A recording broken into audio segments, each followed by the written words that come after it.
ડીપીઓની અધ્યક્ષતામાં યોજાયેલ ચૂંટણી ભાજપ પક્ષ પ્રમુખ તરીકે નીતાબેન દશરથભાઈ ઠાકોરને 12 મત મળ્યા. કોંગ્રેસ પક્ષ પ્રમુખ ઉમેદવાર તરીકે ધનીબેન માનસિંહભાઈ ચૌધરીને 8 મત મળ્યા. ઓગળ તાલુકામાં પ્રથમ પંચાયતના પ્રમુખ તરીકે નીતાબેન દશરથજી ઠાકોરનું પ્રમુખ તરીકે ભારતીબેન નિરંજનભાઈ ઠક્કરની વરણી કરવામાં આવી છે. બેન, શું કહેશો? આજે નવચરિત ઓગળ તાલુકાની પંચાયતના ઉપપ્રમુખ તરીકે આપની વરણી કરવામાં આવી છે. વિકાસના કામોને કેવો વેગ આપશો? ઓગળ તાલુકાના પંચાયત પ્રમુખ તરીકે મારી નિમણૂક થઈ છે તે બદલ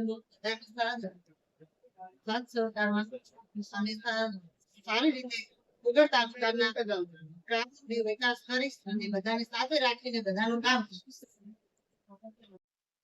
બેન, શું કહેશો? આજે ઓગળ તાલુકાના નવચરિત ઓગળ તાલુકામાં પંચાયતના પ્રમુખ તરીકે આપની વરણી કરવામાં આવી છે.